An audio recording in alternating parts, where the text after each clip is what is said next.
big win this week, though. Absolutely. Carrying right into my next game, Western Michigan went to Illinois. This is the second time Western Michigan has beaten a Big Ten school this season. Yes, they beat Northwestern week 1, now come back and go to Illinois. 2 Illinois schools so far this year they've taken down. Great job for them. They won a final score of 34-10. Expect them to win this week against Georgia Southern and possibly move into that top 25 round. They're getting votes already, so you have to keep an eye out for them. Trick plays. You have Saquon Barkley playing his last game in that Nittany Lions jersey. Yep. You got a lot of players on that team. That Trace McSorley might be going pro as well. Right. That are going to leave it all on the table to represent their university. Right. These teams are the top tier in the Pac-12 and the Big Ten. Penn State could have been in the Final Four last year, pretty much the same team, and then Washington was in the Final Four last year as that 4 seed. Don't forget.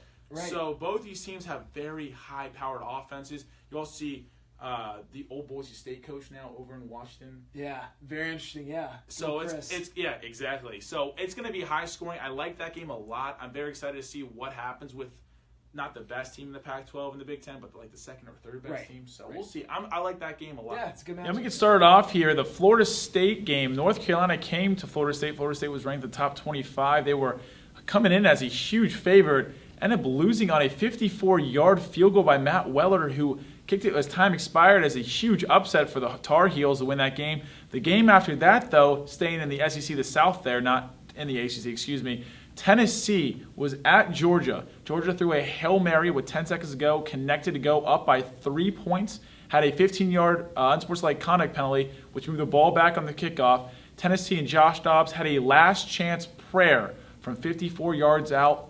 Hail Mary connected to end up giving them the win. They're such a lucky 5-0 team thus far. And then later on that night, Clemson with a huge victory over Louisville. Lamar Jackson and the Louisville Cardinals were pretty upset there. They were favored. Yeah, coming back late in that game. Absolutely. They were upset in Clemson, which is a surprise to see that, as Clemson was a team in the Final Four last year. But that was the crazy finishes I've seen last week. Both teams don't have defenses. Love this matchup. We have the number 2 Oklahoma Sooners with Baker Mayfield, who's going to be, it might be the next Johnny Manziel, whether he keeps his head clean or not. The guy's an athlete. He's fun to watch. Flags everywhere.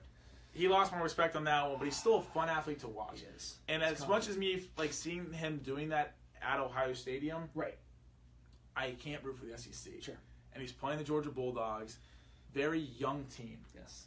I mean, they are super young, all up and down. They lost their quarterback early, and now they got slaughtered by Auburn. Yeah. You think, oh, it's over, and they come back and play Auburn the next time. Disappointment so far in this early season. Now, there are a lot of teams that are big-name teams that have been huge disappointments this year. You can say USC, Notre Dame, Florida State have multiple losses this year coming into the season that were very highly ranked. I'm going to go with Texas, though, your upset pick of the week, because Charlie Strong's on the hot seat. Bob Stoops last season needed to win that game, did not. That was the only loss Oklahoma had in the regular season until they got blown out by Clemson the first week of the college football playoff last year. I believe Bob Stoops is out for blood once again. They are the team to beat in the Big 12, even with 2 losses coming to Houston and Ohio State very early. They still want that Big 12 championship and hopefully a chance to sneak their way into the college football final. Baker, he's got a mindset. He wants to be the best possible. You'll see when he has the Heisman Trophy this upcoming Saturday in New York. Yeah. He'll be crying. Oklahoma means so much to this guy. Yeah. He loves playing for this team. Right. He's a fun athlete, and he gets the job done. He does. About all of this, please go and check out the J&B Weekly Wrap-Up. It's on our podcast. It's on SoundCloud. Go check out the Twitter page, JB Weekly Wrap-Up. We'll give you a follow back because we love you guys. That's all we have this week Unfortunately. on Ohio Sports Zone. We can go all day if you want us to, and stay tuned till next week. Everyone have a happy Halloween. Ethan Graham, Bobby Levine on Ohio Sports Zone. See you later.